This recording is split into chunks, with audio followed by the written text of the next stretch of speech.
The Securities and Exchange Commission of the United States of America has received the proposed Canary Litecoin Exchange-Traded Fund from NASDAQ on a 19-in-B4 form.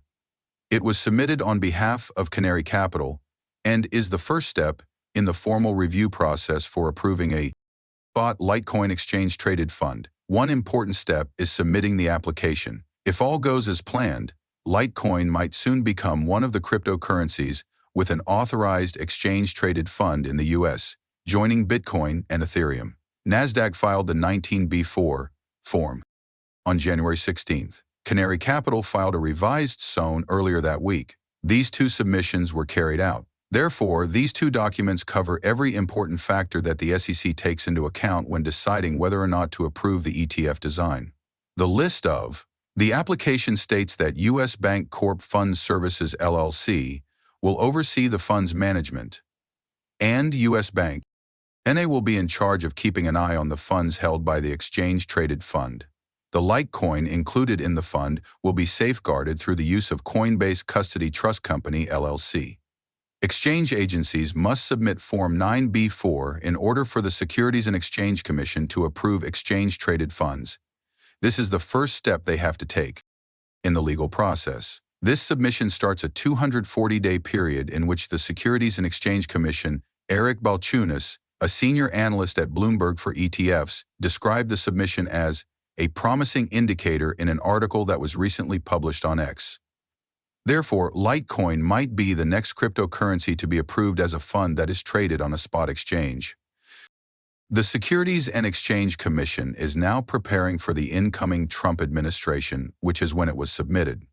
Following Gensler's resignation, it has been suggested that Paul Atkins, a former Securities and Exchange Commission commissioner and cryptocurrency advocate, should assume the role. According to industry insiders, this change in leadership could lead to a more positive outlook for Bitcoin exchange-traded funds. The new leadership is a huge variable, Balchunas said, in Litecoins and other exchange-traded funds' acceptability. During his presentation, he mentioned this. Canary Capital has been working on the Litecoin Exchange-Traded Fund implementation since October 2024. Its papers have provided a detailed description of the legal issues it is now addressing. The Bitcoin market exploded after the news broke, especially in terms of price within a day. In the last week, big buyers with over $1 billion, 0.00000 LTC, have added another 200,000 LTC, according to Santiment, a company that specializes in on-chain analytics. This led to an improvement in the market's perception of Litecoin. The competition between funds traded on spot Bitcoin exchanges is getting more intense. A number of other cryptocurrencies like Solana and XRP are not far behind Litecoin in the race for the exchange-traded fund ETF. Solana is currently in a stronger position than its rivals. Companies like Vanik, Grayscale, and Bitwise have already started submitting 19B4 applications for spot Solana exchange-traded funds as early as November 2024. By January 23, the SEC is anticipated to give Grayscale's Solana ETF preliminary approval. Other Solana ETFs will have to turn in their paperwork at the end of the month.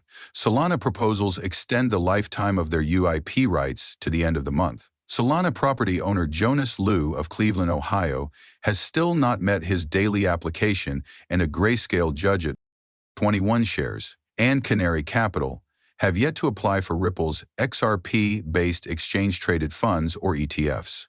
Experts predict that Solana and XRP exchange-traded funds or ETFs could draw up to $14 billion in investments in their first year of operation. According to the Federal Reserve of the United States, the system that controls deposits and withdrawals may incorporate Ripple, or more specifically RippleNet. The Federal Reserve may choose to hire an outside organization, like Ripple, to handle settlements if the integration results in a significant rise in Ripple's value, maybe surpassing $10,000. According to some estimates, this is the case. This move was implemented after the Federal Reserve determined that Ripple and XLM had the ability to further boost the blockchain component of their FedNow payment service. This signified that the entire process was finished. Two of the things that have helped Ripple become a well-known brand are the open-source technology it uses for exchanges and the creative ways it offers to send money to other nations. Many people think that integrating Ripple's technology into FedNow's payment service would greatly increase Ripple's value to previously unheard-of levels. There has never been anything like this by anybody.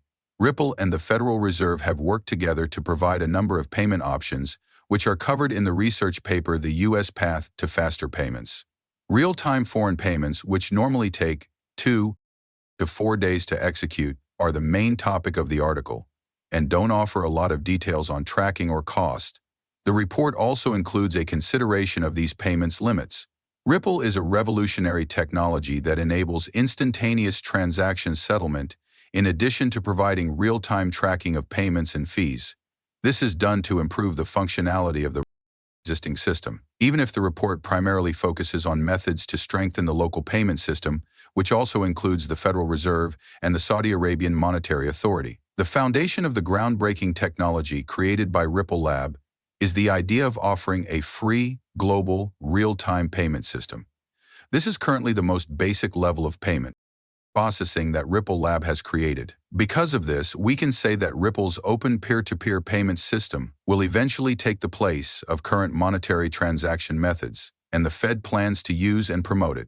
Ripple has been added to the list of working in the shadows partners by numerous organizations.